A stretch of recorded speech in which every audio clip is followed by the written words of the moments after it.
नमस्कार। आज फिर आपके साथ हम उपस्थित हो चुके हैं और आज हम पहुंचे हैं जनपद बरेली के नगर सिरौली में। और आज हमारे साथ यहाँ पर उपस्थित हैं सचिन प्रताप सिंह, एक वो नाम जो पिछले काफ़ी समय से चर्चित नाम रहा, समाज सेवा में सबसे आगे जो नाम रहा सचिन प्रताप सिंह का।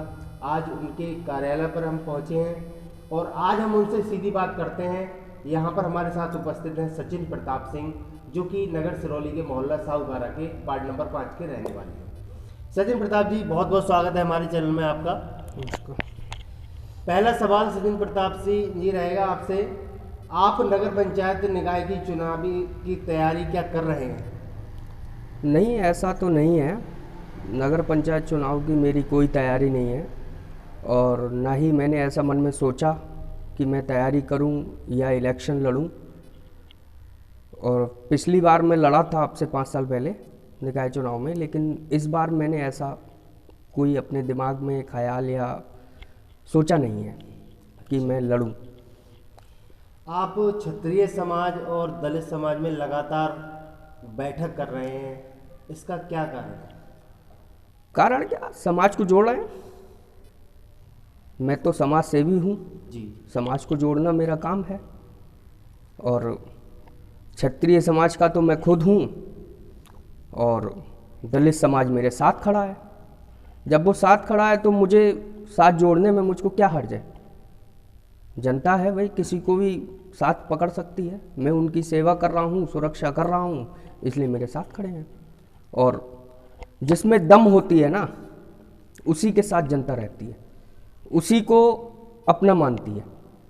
और मैंने उनकी सेवा की है, अपना बलिदान दिया है और लगातार 10 सालों से लगभग सेवा मैं भी करता चला रहा हूँ। मेरे पिता ने सेवा की और इसीलिए आज मैं एक समाज सेवी बना हूँ और समाज के लिए लड़ता हूँ, झगड़ता हूँ, समाज की सेवा करता हूँ।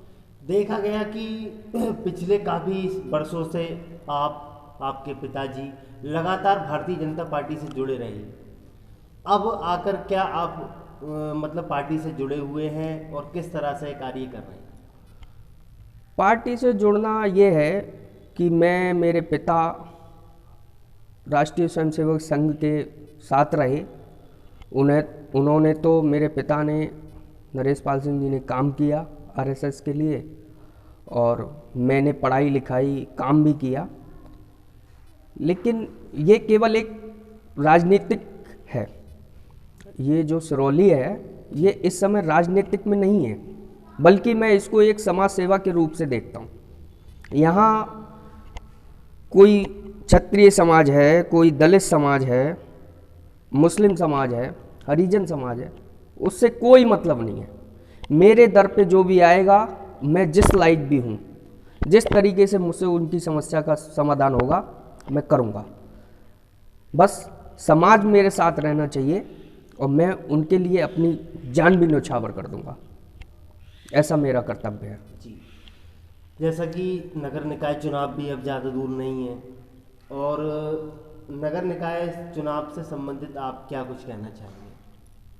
निकाय चुनाव में अभी तो फ़िलहाल मेरा ऐसा कोई इंटरेस्ट है नहीं और ना ही कोई रुझान है। बाकी सही वक्त का इंतज़ार कर रहा हूँ, सही समय का, जो अच्छा प्रत्याशी दिखेगा और अच्छी प्रकृति का होगा, जो पब्लिक की और हमारे समाज की जो सुनेगा, हम लोगों के साथ कदम से कदम मिलाकर चलेगा, हम उनके साथ हमेशा खड़े हैं। कैसा प्रत्याशी आपको अच्छा लगेगा, किस तरीके से वो काम करना चाहिए, उसके बारे में क्या कहेंगे?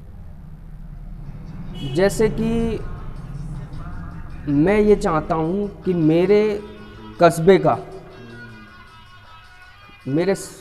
का विकास हो और समाज की सेवा करे। जी।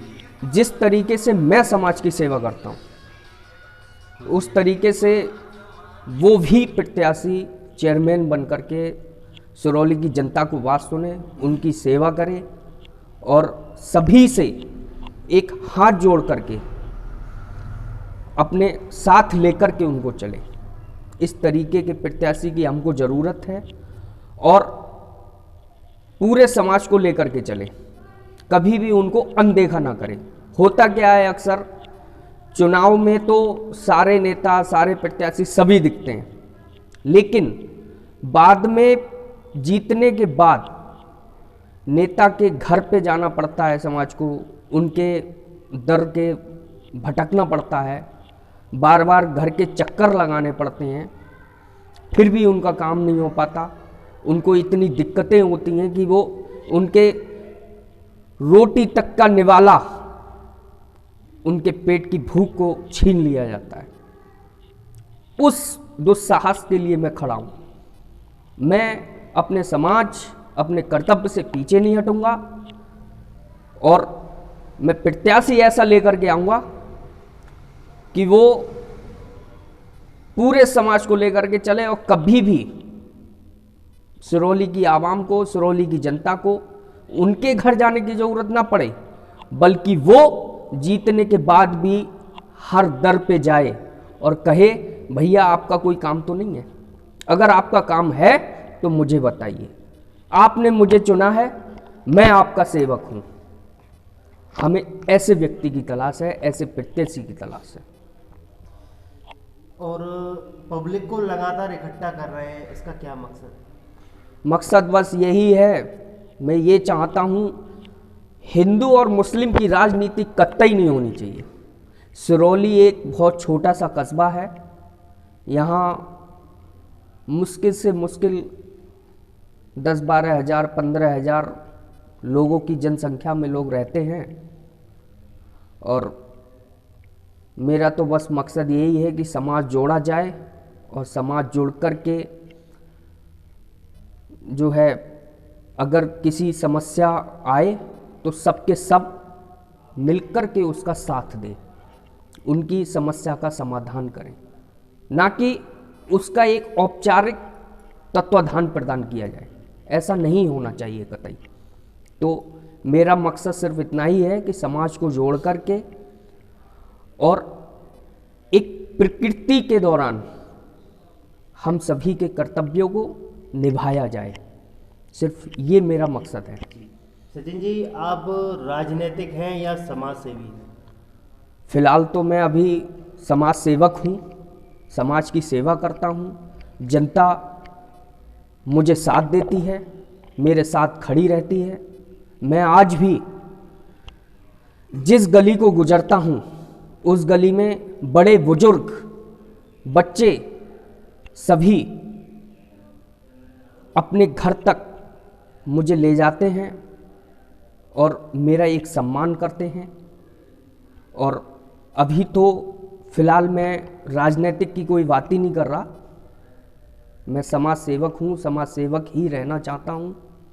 लेकिन अगर कभी जीवन में मेरी समाज सेवा करते करते मेरा समाज इस लायक समझेगा कि सचिन जी ने बहुत अच्छे काम किए हैं और समाज के लिए बहुत कुछ किया है, कभी किसी को परेशान या कभी किसी को दुखी नहीं किया, तो शायद हो सकता है कि समाज जुड़कर के अगर मुझको राजनीतिक बनाएगा तब मैं राजनीतिक बनूंगा, वरना मुझे राजनीति की कोई ज़रूरत नहीं, ऐसा मेरा विचार है। जी सचिन जी, देखा जा रहा है कि आपने नीले रंग की पोशाक पहनी हुई है, ये क्या प्रदर्शित करना चाहते हैं? ये नीले रंग की आप पोशाक पहने हुए, क्या कुछ कहना चाहेंगे इसके विषय में? पोशाक क्या, ये सफ़ेद जो पोशाक है, मैं क्षत्रिय समाज का व्यक्ति हूँ, मैं क्षत्रिय हूँ और यानी कि ठाकुर, और ठाकुर की एक पूर्वजों और हमारे बुजुर्गों से सफ़ेद पोशाक को एक पूजनीय माना गया है, इसलिए मैं सफ़ेद पोशाक पहना हूँ। और नीला मेरे दलित समाज, जो दलित समाज है उसका प्रतीक है नीला, तो उनके लिए मैं सफ़ेद नीला, सभी को, समाज को जोड़ना। और भी अभी धीरे धीरे आगे आने वाले समय में मेरे शरीर, मेरे तन, मेरे धन और मेरी शंका, सब कुछ समाज के लिए ही धीरे धीरे कर्तव्य बनाएगी और इसी तरीके की मेरी पोशाक बनती चली जाएगी।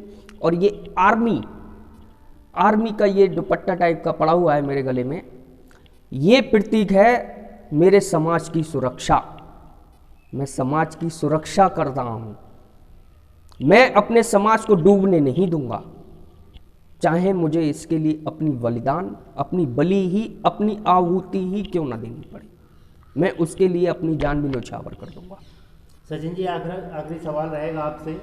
इस वक्त आपको लाखों लोग हमारे चैनल के माध्यम से देख रहे हैं।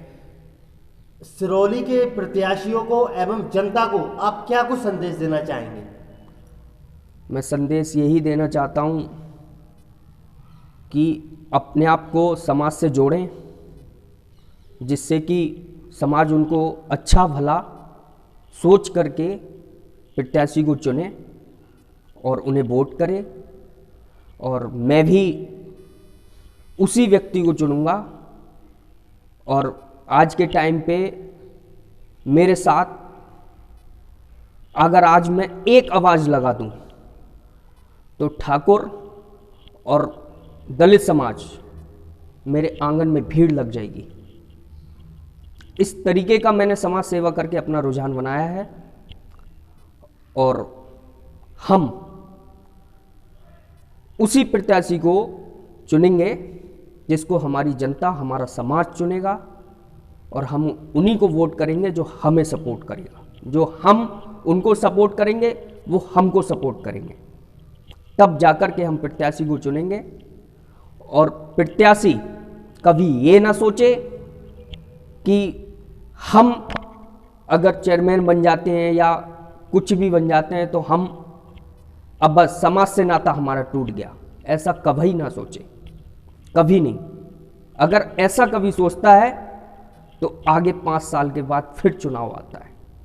सरकार और एक नियमावली, कानून की नियमावली के अनुसार हर 5 वर्ष के बाद हर एक नतीजा चुनाव का देखने को मिलता है। वो नतीजा हम उसको दिखा देंगे कि आखिर समाज किससे जुड़ता है और किससे बिखरता है। बस यही मैं आपके चैनल के माध्यम से कहना चाहता हूं और सारी जनता से मेरी अपील है, वोट उसी को करें